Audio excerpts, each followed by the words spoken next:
이 빵은 수분을 너무 뺐기 때문에 엄청 딱딱한 벽돌 같아. 이걸 사람한테 치면 흉기로도 쓰일 수 있을 정도 단단한 빵이었어요.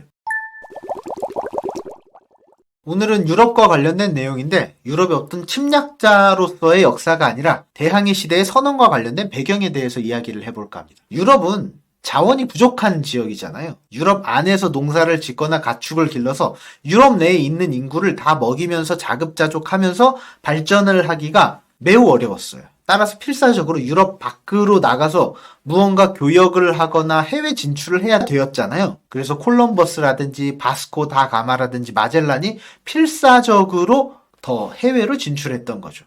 그렇게 대항해 시대가 열리고 많은 부를 쌓을 수 있었는데 실제로 그렇게 되기까지의 희생이 어마어마했어요. 당시 기술로 대서양이나 인도양 같은 대양으로 뻗어나가는 것이 말 그대로 목숨을 건 행위였잖아요. 실제로 많은 사람이 목숨을 잃었고 배에 탄 전원이 사망하는 일도 엄청 흔한 일이었단 말이에요. 당시 범선을 이용해서 항해를 했는데 범선은 여러 가지 이점이 있었죠. 별도의 동력은 없이 자체적으로 바람만 불면 배가 갈 수 있으니까. 대신 이것은 단점도 명백했죠. 범선 이전에 갤리선의 경우는 어땠을까요?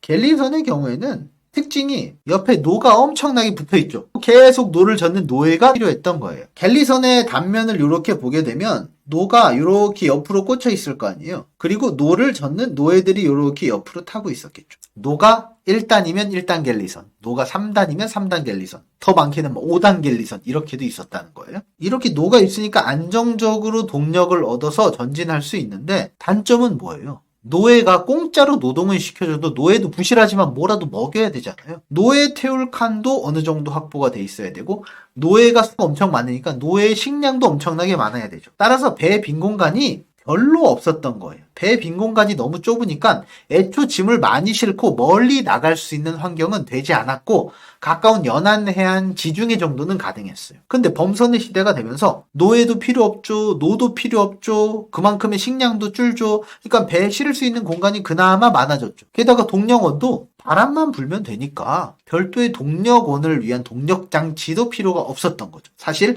그 시대에는 동력장치도 따로 없었지만요.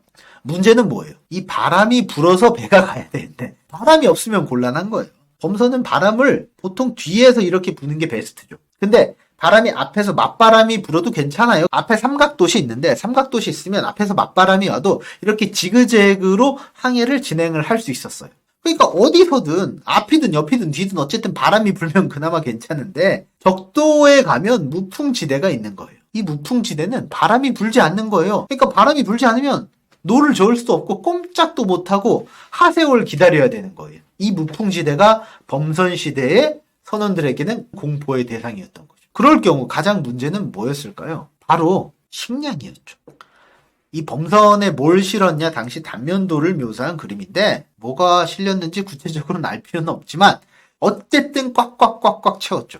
노예를 태우지 않아도 당시 뭐 술도 실어야 되죠. 물, 음식, 뭐 군대도 실어야 되죠. 무기도 실어야 되죠. 교역품도 실어야 되죠. 어마어마한 짐이 가득 차 있었다는 거예요. 근데 무풍지대 같은 데 걸려서 가만히 배가 떠 있어요. 그러면 여기 있는 식량을 파먹을 수밖에 없죠. 식량이 가장 문제. 식량은 외부에서 조달을 할 수가 없고 많이 실을 수도 없기 때문에 한정된 공간에서 최대한 많은 식량을 실어 가야 됐단 말이죠. 게다가 뱃일이 또 보통 일이에요. 가끔 EBS에서 보면 극한 직업 보잖아요. 여기서 뱃사람 편 이런 거 보시면 장난이 아니에요. 이 베링해의 뭐 꽃게잡이 어선 이런 거 보시면 진짜 아무리 돈 많이 줘도 난 저긴 못 가겠다. 이런 생각이 들잖아요. 지금 동력으로 엔진으로 가는 배에서 일하는 뱃사람도 딱 봐도 진짜 극한으로 험한데 당시 모든 걸 수동으로 했던 범선 시대에는 진짜 장난이 아니었을 거예요. 우리가 뭘 상상하든 그 이상의 극한 직업이었겠죠? 그러니까 이런 극한 직업이니까 칼로리, 에너지를 공급을 해줘야 일이 가능하잖아요. 또 배는 이 바다 한가운데 있잖아요. 해풍, 즉 바닷바람이 많이 불기 때문에 엄청나게 습하고 뭐를 싣든지 금방 눅눅해지고 금방 상하고 금방 곰팡이가 피어오르죠. 이 상황에서 먹는 것을 어떻게 해결했을까요? 혹자는 이렇게 생각할 수 있어요. 야, 바다니까 바다 물고기 잡아서 먹으면 되는 거 아니야? 근데 그거는 가만히 생각해보면 완전 불가능한 얘기인 거예요. 우리가 어떤 어부가 바다에 가서 물고기를 잡는다고 생각을 해봐요. 그러면 그 어부는 아무 때나 가서 잡을까요? 아니에요. 물때도 확인하고, 물고기의 경로도 확인하고, 날씨도 확인하고, 여러 가지를 확인해서 내가 어떤 그물을 어떤 타이밍에 내릴지 다 계산한 다음에 그물을 쫙 내려요. 그렇게 물고기를 잡아도 물고기가 만선이 되는 날도 있지만 허탕을 치는 날도 있단 말이에요. 이렇게 수십 년 경력을 가진 어부가 자기가 잘 아는 물길에 가서 물고기를 잡아도 물고기 잡기는 쉽지 않아요. 근데 내가 처음 가보는 이 대양, 망망대해에 가서 물고기를 잡아서 수백 명의 사람을 식량 보급을 꾸준히 하게 한다? 애초 말이 안 되는 소린 거예요. 우리는 바다가 아니라 육지에서도 생존하기 힘들어요. 베어그릴스라든지 무슨 특수부대 훈련을 받으신 분들은 가능하겠지만 일반인들은 육지에 가서 아무데나 떨고 나도 생존하기가 쉽지 않아요. 근데 바다 위에서 생존한다? 물고기를 잡는다? 불가능한 거죠. 그래서 어떻게든 이 항해 기간 동안에 먹을 수 있는 식량을 확보하는 것을 생각해내야 됐고, 그 확보를 했으면 항해를 일단 떠나서 그것을 오래 보관할 수 있는 방법을 고안해내야만 했던 거예요. 그걸 안 하면 항해하는 것 자체가 불가능했죠. 그래서 유럽인은 당시 두 가지 식재료에 주목을 하게 됩니다. 첫 번째는 건빵, 두 번째는 고기예요. 먼저 건빵인데, 건빵은 수분을 최대한 빼야죠. 수분이 조금이라도 남아있으면 금방 눅눅해지고 바로 썩어버리거든요. 먹지를 못하니까 수분을 극도로 뺀 극한의 건빵, 쉿 비스켓을 만들어냅니다. 이 빵은 수분을 너무 뺐기 때문에 엄청 딱딱한 벽돌 같아. 이걸 사람한테 치면 흉기로도 쓰일 수 있을 정도 단단한 빵이었어요. 당연히 먹을 수 있어요? 그대로 못 먹죠. 벽돌로 생각하시면 돼요. 이빨이 어떻게 들어가요? 먹을 수가 없어요. 그래서 물에 풀어서 죽처럼 먹었단 말이에요. 적은 양이라도 물에 불면 양이 많아지니까 식사 대용으로 하기 좋았죠. 물론 이런 건조한 빵에도 벌레가 많이 꼬였지만 단백질이라고 생각하고 많이 먹었겠죠. 그런데 사람은 빵으로만 살 수 없죠. 고기가 있어요. 단백질 섭취를 해야 힘이 나잖아요. 근데 고기를 어떻게 실었을까? 살아있는 가축을 싣고 항해할 수는 없어요. 너무 환경이 불안정하기 때문에 가축을 키울 수 없고, 가축을 싣고 가면 가축 먹일 건초라든지 풀도 실어야 되는데 공간이 마땅치는 않아요. 그래서 고기를 싣고 가야 되는데 문제는 고기는 너무 빨리 상해. 그래서 어떻게? 소금에 절여야지. 소금에 절이는데 아주 푹 절여야 상하지 않으니까 엄청나게 푹 절이는 거죠. 우리 가끔 오븐 통삼겹 이런 거 보게 되면 그 위에 비계 부분에 소금을 이렇게 쭉쭉쭉쭉 뿌리잖아요. 그리고 1, 20분 있으면 비계 위로 수분이 삼투압 현상에 의해서 뿅뿅뿅뿅 올라오잖아요. 그럼 그 키친타올로 이렇게 톡톡톡 쳐서 수분 뺀 다음에 오븐에 딱 구우면 엄청 맛있잖아요. 그들은 이러한 방식으로 엄청나게 극단적인 형태의 수분 빼기에 돌입해요. 그래서 거의 소금물에 푹 담그다시피 하는 거죠. 지금 우리가 육포 짭짤하고 맛있잖아요. 이런 짭짤하고 맛있는 이런 육포를 생각하시면 안 되고 거의 소금고기를 생각하시면 될 것 같아요.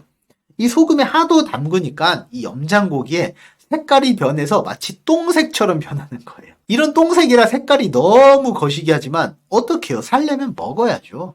이 소금이 너무 짜서 물에 좀 소금기를 빼고 먹어야 되는데 당시 배에 물이 여유가 있을 리가 없잖아요. 그렇다고 소금물에 씻으면 더 짜지고, 그러니까 소금을 겨우 털어내서 먹어야 되는데 너무 짜. 그래서 어떻게 이 염장고기와 아까 말한 그 벽돌빵 쉿비스켓을 같이 섞어서 랍스카우스라는 죽을 만들어 먹는 거예요. 어떤 특별한 레시피가 있는 게 아니라 그냥 배에 있는 모든 재료를 때려 박아서 그냥 하나의 요리로 만드는 거죠. 이건 유럽의 부대찌개라고 볼 수 있어요. 옛날에 부대찌개, 미군이 한국에 와서 음식물 쓰레기로 버린 거 소시지나 이런 짬밥을 가져다가 먹은 게 유래가 돼서 지금 부대찌개가 하나의 요리로 되었죠.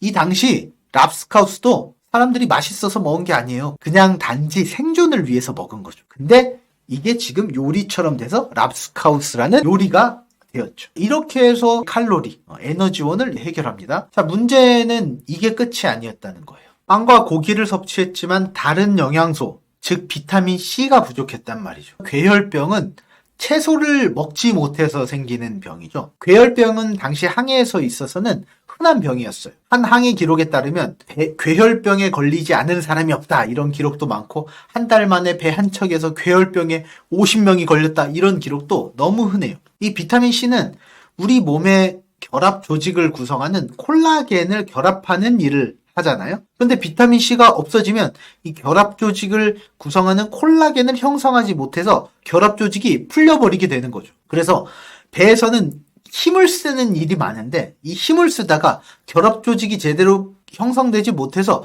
급사하는 경우가 너무나도 많이 생기는 거예요. 그리고 아문 상처가 다시 터지는 일도 빈번하는 거죠. 예전에 뼈를 부러졌다가 뼈가 잘 접해서 암으로 있었는데 괴혈병에 걸리니까 아문뼈가 다시 부러진 상태로 그대로 분리되는 일이 있었다는 거예요. 그래서 괴혈병이 이 선원들에게 있어서 엄청나게 심각한 문제로 대두가 됩니다. 근데 이게 채소 부족이라는 사실이 쉽게 알려지진 못해요. 왜냐하면 채소는 육지에서 너무나도 쉽게 먹을 수 있었잖아요. 그래서 채소 부족이 괴혈병의 원인일 것이다라는 생각을 미처 하지 못하는 거죠. 그러다가 1753년이 되어서 괴혈병의 원인이 채소를 먹지 않아서이다 라고 밝혀지게 되는 거죠. 근데 이 괴혈병이 심각했지만 이 원인이 밝혀지고 나서도 바로 채소를 섭취해야 되는데 그렇게 변화하는데 또 시간이 걸려요. 왜냐면 배는 병력, 무기, 식수, 건빵, 고기, 술 이런 걸 잔뜩 실어야 되기 때문에 이 부피가 큰 채소를 쉽게 실을 생각을 하지 못해요. 아니 지금 배 실을 공간도 부족한데 굳이 그런 채소까지 우겨 넣어야 돼? 라는 의견이 강하게 있는 거죠. 게다가 이 뱃사람들은 거칠고 자기만의 고집이 굉장히 강해요. 야채를 먹는 것은 남자답지 못하고 생각해요. 남자, 뱃사람이면 술, 고기 이런 걸 먹어야지. 야채, 양배추 이런 걸 주니까 열이 받는 거예요. 당시 이 수뇌부에서는 괴혈병을 없애기 위해서 자우어크라우트라고 하는 절인 양배추를 배급하기로 결정을 해요. 근데 뱃사람들이 계속 반발을 하는 거죠. 남자답지 못하다고. 안 그래도 배는 좁은 공간인데 야채를 싣고 가서 야채를 배급한대? 열이 이만큼 맞는 거죠. 계속 이런 선원들의 반발을 정면으로 무시하려고 했다가는 선상 반란이 일으킬 수도 있고 어떤 일이 벌어질지 몰라요. 이 거친 놈들이기 때문에. 그래서 영국의 유명한 여행가인 영국의 제임스 쿡 선장이 짱구를 굴립니다. 얘네한테 이걸 먹이긴 먹여야 되는데 강제로는 안 되겠어. 그럼 어떻게 할까? 그래서 출항을 하고 나서 장교, 윗사람들한테는 자우어크라우트를 대량으로 이만큼 배급을 해요. 보란 듯이. 그리고 선원들에게는 조금 주거나 주지 않아요. 처음에는 남자답지 않다고 생각해서 자우어크라우트를 먹지 않았는데 가만히 보니까 이 윗대가리들은 이 양배추를 엄청 먹는 거예요. 가만히 보니까 높은 놈들 지들만 저걸 처먹네? 야, 우리는 요만큼 주고 지들은 이만큼 먹고 이거 너무한 거 아니야? 야, 우리도 똑같은 뱃사람인데 좀 우리도 줘. 좋은 거 아니야 저거? 달란 말이야 하고 막 항의를 하기 시작합니다. 병사들의 태도가 바뀌기 시작하죠. 장교들과 동등한 배식을 요구하기 시작합니다. 그걸 가만히 보던 제임스 쿡 선장이 이거 안 되는데, 야, 이거 우리 건데 너네 이거까지 줘야 돼? 너네 줄 거 없는데 하면서 못 이기는 척 하면서 이 절인 양배추를 배식하게 됩니다. 그런 식으로 조금씩 변화가 일어나게 되고 결국 괴혈병이 없어지게 되죠. 근데 이르기까지 이 배를 탄다는 것은 목숨을 그대로 담보하는, 내놓는 행위였어요. 그렇게 많은 사람들의 희생, 그리고 피를 대가로 항해 기술, 항해 지식이 점차 늘게 되고 지금 우리에게까지 이르게 된 거죠. 대항해 시대 선원들의 비하인드 스토리를 이런 식으로 한번 살펴봤습니다.